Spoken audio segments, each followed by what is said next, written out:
So what happens when you die without a valid will in South Africa? In today's video, we're going to discuss what constitutes a valid will and what happens to one's assets such as property, vehicles, investments, cash, and so on when one dies without a valid will in South Africa. I do appreciate that this topic can become quite complex, so for the purposes of this video, I'm going to make things as simple as possible. It is also important to note that this video is for information purposes only and should not be construed as advice.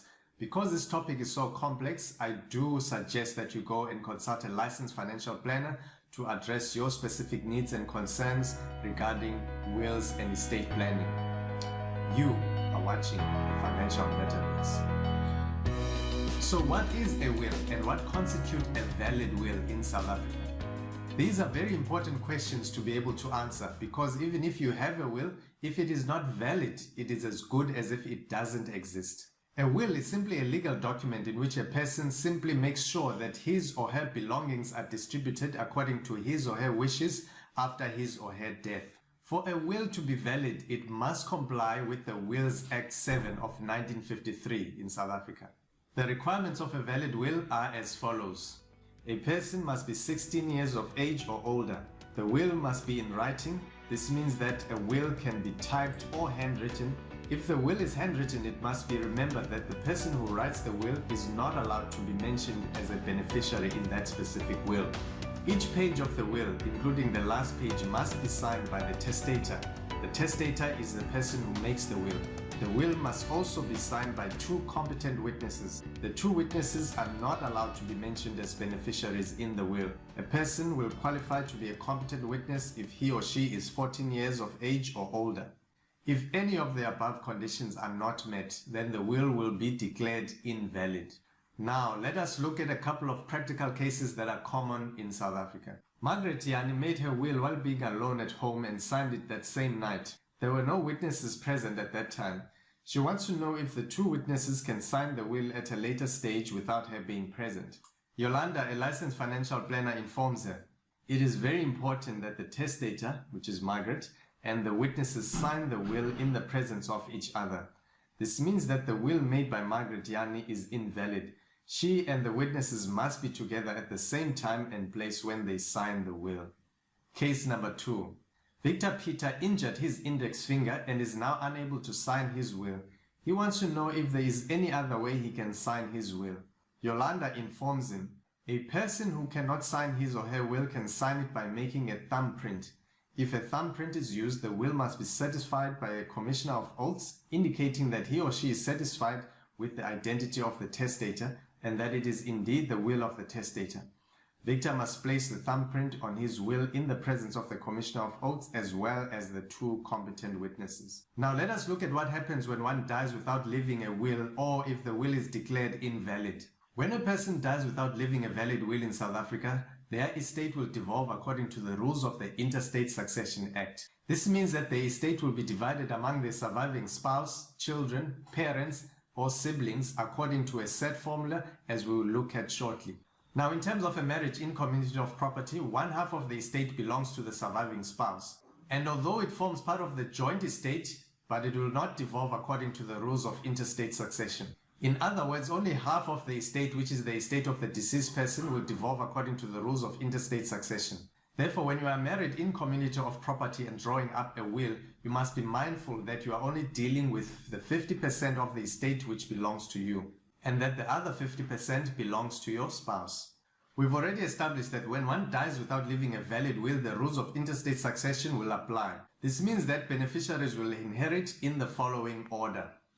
The spouse of the deceased, the descendants of the deceased, the parents of the deceased, but only if the deceased died without a surviving spouse or descendants. The siblings of the deceased, only if one or both parents are predeceased. The Interstate Succession Act should also be read in such a way that it can accommodate cases where the deceased was a husband in a polygamous customary union. When the deceased left only spouses and no descendants, the wives will inherit the estate in equal shares. When the deceased left spouses and descendants, the spouses and descendants will inherit the estate in equal shares, but each wife should inherit the greater of 250,000 or a child's share. When the estate is not large enough to allow each wife to inherit 250,000, The spouses will inherit the estate in equal shares, while the descendants will not receive anything. For example, if there are 3 wives and 8 children and the value of the estate is 750,000, each wife will inherit 250,000 and the children will inherit nothing, as 250,000 multiplied by 3 equals 750,000. Let's look at interstate succession in a little bit more detail. Deceased is survived by a descendant but not by a spouse. The descendant will inherit the interstate estate. Deceased is survived by a spouse or spouses as well as descendants. The spouse or spouses inherit the greater of 250,000 per spouse or a child's share, and the children the balance of the estate. A child's share is determined by dividing the interstate estate by the number of surviving children of the deceased plus the number of surviving spouses. Here's an example of a child's share in the event of a polygamous marriage. In this case, the value of the interstate estate is 5 million. The deceased is survived by 2 spouses and 3 children. The child's share amounts to 1 million, being 5 million divided by 5, the 3 children and the 2 spouses. The child's share is greater than 250,000, therefore each spouse will inherit 1 million and each child will inherit 1 million, which is 5 million less 2 million to the spouses, which equals 3 million divided by 3, which equals 1 million to each child. Here's an example of a child's share in a monogamous marriage where there is 1 spouse and 3 children. In this case, the same calculation will apply as in the previous example, only the child's share is calculated by dividing the value of the interstate estate by 4. The surviving spouse and each child will inherit 1.25 million, being 5 million divided by 4, which equals 1.25 million. The deceased leaves no spouse or descendants, but both parents who are alive. His or her parents will inherit the interstate estate in equal shares. The deceased leaves no spouse and no descendants, but leaves 1 parent, while the deceased parent left descendants, such as brothers or sisters of the deceased. The surviving parent will inherit 1/2 of the interstate estate, and the descendants of the deceased parent the other half. The deceased leaves no spouse or descendants, but leaves 1 surviving parent, while the deceased parent did not leave any other descendants. The surviving parent will inherit the whole estate. Deceased does not leave a spouse or descendants or parents, but both his parents left descendants. The interstate estate will be split into equal parts. 1/2 of the estate is then divided among the descendants related to the deceased through the predeceased mother, and the other half among the descendants related to the deceased through the predeceased father. Deceased does not leave a spouse, descendants or parents, but only 1 of the predeceased parents left descendants. The descendants of the predeceased parent who left descendants will inherit the entire interstate estate. The deceased does not leave a spouse or descendants or parents or descendants of his parents. In this case, the nearest blood relation inherits the entire interstate estate. The deceased is not survived by any relative. Only in this instance will the proceeds of the estate devolve on the state. What is the position with regards to a child of the deceased born out of wedlock? A child born out of wedlock can inherit from both blood relations the same as a child in wedlock. What is the position with regard to an adopted child of the deceased?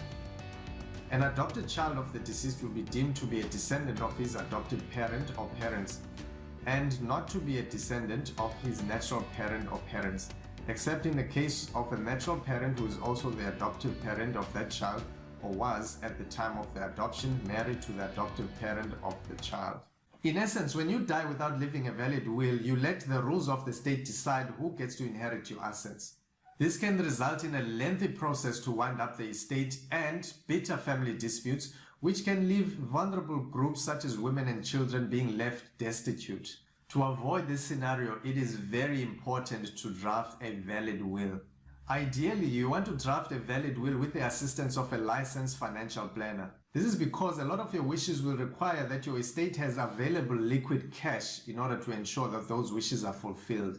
For instance, at your death, you may wish that your assets be divided among your surviving children.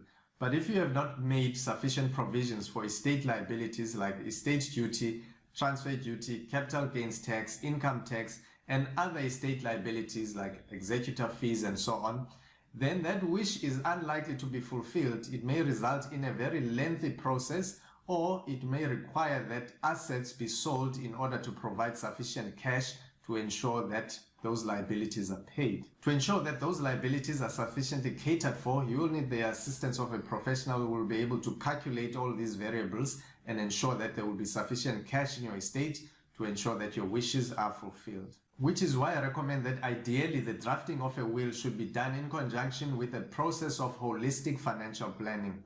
To be notified when I release my next video on how to draw up a valid will and the very crucial things you need to be aware of when you are drawing up a will, please subscribe and hit that notification bell. I hope you've really found value in this video. If so, please leave a like, comment and share this video and let me know what you enjoyed best about this video.